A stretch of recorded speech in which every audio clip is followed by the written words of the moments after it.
In the 17th century, an Italian physicist called Galileo Galilei, intrigued by the mysteries of motion, made a significant contribution by defining speed as the ratio of distance over time.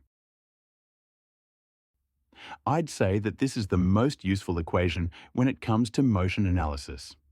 Well, I think that the choice of words for the equation is quite shifted from what it actually means, but don't worry, I'll debunk it soon. To continue, although this formula, to me, is the most useful and we use it most often, we don't even realize we do, because most of the motion we solve are not as uniform and simple as the formula shows. So, back to the correction. We must state overall fastness equals distance covered over time elapsed. We stress on this equation because it'll be the backbone of our lesson. Let's sacrifice a few minutes to actually understand what this equation means, and don't worry, since when we understand this simple equation, we can tackle any problem relating to speed, time, and distance covered, so we can learn this and literally forget about learning the vertical motion under gravity, because they present the same problem and require the same solution. So, to start, let's consider two cars, say car A and B, travelling a distance from a common position.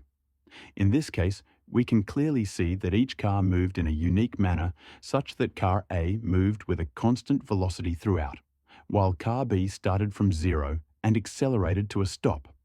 However, if we ask this of our observer which car was faster, he'd say both were equally fast since, according to him, both cars reached his location in a common time.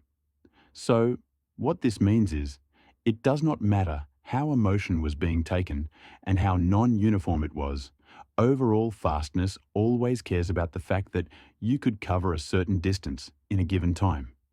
So, how is this knowledge useful to our understanding of vertical motion under gravity?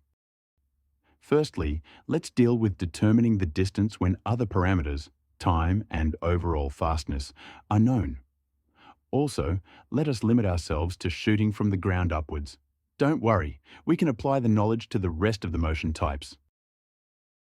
So, if we can think closely, then shooting a particle vertically from the ground exhibits the motion manner as our car B, because in a way, they all exhibit a uniformly accelerated motion.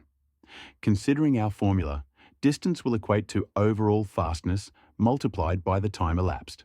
So, we will be given the average fastness or speed, then we just multiply it by the time, and we are done. But what if I challenged you that you should know the overall speed of vertical motion under gravity provided the question gave the initial speed of the car, that is, the speed at time zero? Yes, and actually, most questions give the speed with which a particle was shot with instead of the overall fastness, so that you will calculate the overall fastness by yourself. To prove to you that you need the initial speed to find for the average speed, and hence the distance covered. Analyze this question. When given two balls, can you predict which ball shot will travel higher from the ground by just comparing the speed each ball was shot with?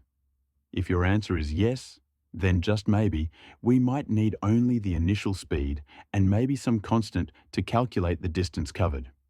But to avoid confusion, let's progress with our determination of the average fastness from the initial speed. Then we get to multiply our result by time elapsed to find the distance. The fact is, knowing the initial speed for this motion type, we can then determine the overall fastness.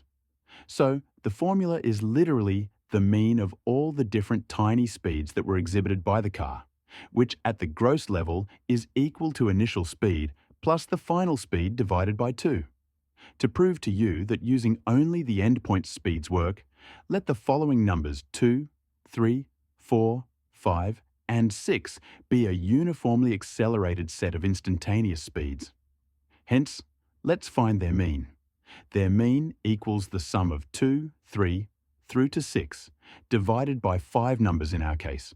We get 4. Let's also find the mean of their end values, 2 and 6. It equals 2 plus 6 divided by 2. We get 4.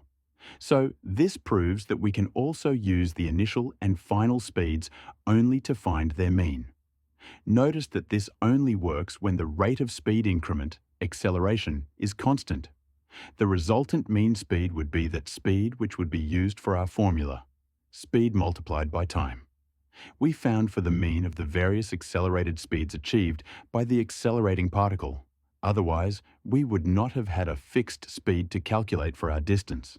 Using the mean is akin to directly converting an accelerated motion into a uniform one such that both exhibit the same overall fastness.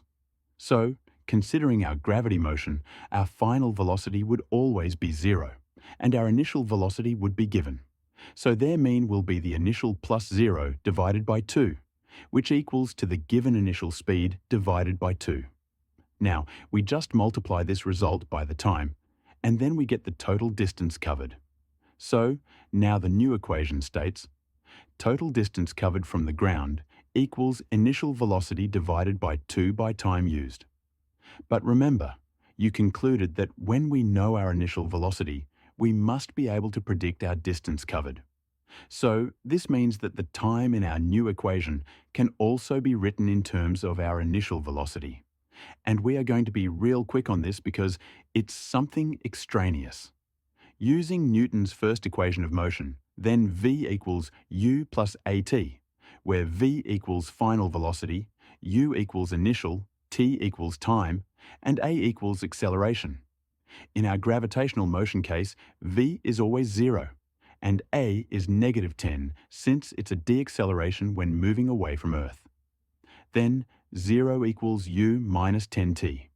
U equals -10t, therefore t equals u divided by 10, so we could also say t equals u on g, where g is a constant.